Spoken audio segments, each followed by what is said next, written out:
Welcome once again to JunkshopLibrary's Improv Bible Study. We turn today to the 40th chapter of the book of Genesis. Make sure you hit that thumbs up button if you like what you see. Let's jump right in. And it came to pass after these things that the butler of the king of Egypt and his baker had offended their lord the king of Egypt. And Pharaoh was wroth against two of his officers, against the chief of the butlers and against the chief of the bakers. And he put them in ward in the house of the captain of the guard, into the prison, the place where Joseph was bound. And the captain of the guard charged Joseph with them, and he served them, and they continued a season in ward. And they dreamed a dream, both of them, each man his dream in one night, each man according to the interpretation of his dream, the butler and the baker of the king of Egypt, which were bound in the prison. And Joseph came in unto them in the morning, and looked upon them, and behold, they were sad. And he asked Pharaoh's officers that were with him in the ward of his lord's house, saying, Wherefore look ye so sadly today? And they said unto him, We have dreamed a dream, and there is no interpreter of it. And Joseph said unto them, Do you not know interpretations belong to God? Tell me them, I pray you.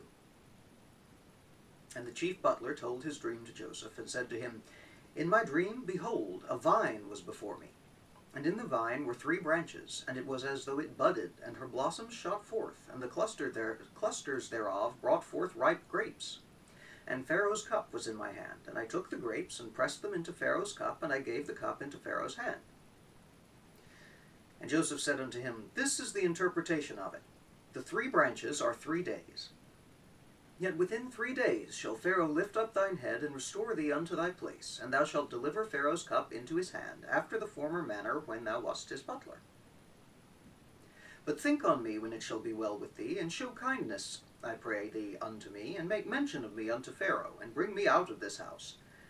For indeed I was stolen away out of the land of the Hebrews, and here also I have done nothing that they should put me into the dungeon. When the chief baker saw that the interpretation was good, he said unto Joseph, I also was in my dream, and behold, I had 3 white baskets on my head. And in the uppermost basket there was all manner of bake meats for Pharaoh, and the birds did eat them out of the basket upon my head. And Joseph answered and said, This is the interpretation thereof. The 3 baskets are 3 days. Yet within 3 days shall Pharaoh lift up thy head from off thee, and hang thee on a tree, and the birds shall eat thy flesh off thee. And it came to pass the 3rd day, which was Pharaoh's birthday, that he made a feast unto all his servants, and he lifted up the head of the chief butler and of the chief baker among his servants, and he restored the chief butler unto his butlership again, and gave the cup into Pharaoh's hand. But he hanged the chief baker, as Joseph had interpreted to them. Yet did not the chief butler remember Joseph, but forgat him.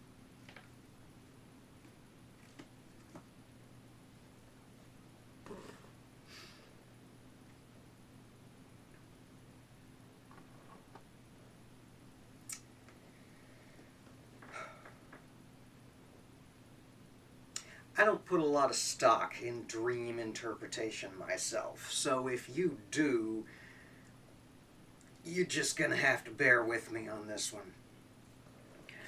But so far in this book, we've had people uproot their whole lives and families and move to the other end of the known earth based on something they saw in a dream.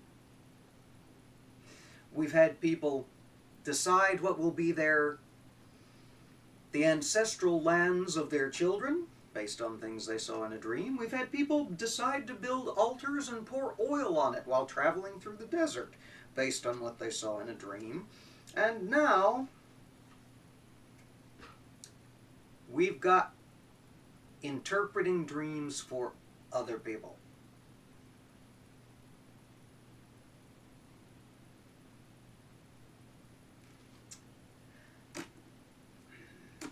I don't really know what to do with this one. There's not much there. You've got the 2 dreams. You've got Joseph, whose only experience with dream interpretation so far seems to have been his brothers' and parents' interpretations of weird symbolic dreams that he's had.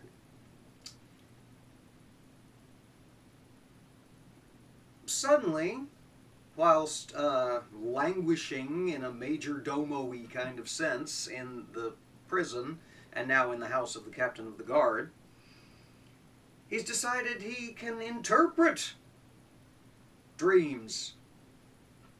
Apparently back in the goody oldie days, interpreting dreams meant pulling ideas right out of your thin air. I was watching a vine grow, and I squeezed the juice of it and gave it to the king. That means you're going to squeeze the juice out of it and give it to the king. You're going to get your old juice squeezing hand and cup to king job back. I dreamed I was carrying 3 baskets of bread on my head and the birds came along and ate them all. Oh, that's an easy one. That means you're going to be hanged and left to rot where the birds will eat all your skin away. Aren't you glad you came to me for help? And lo and behold, it comes to pass, just as Joseph foretold. And that's far from the last weird thing that Joseph is going to interpret in peculiar ways. We have not yet begun to dream.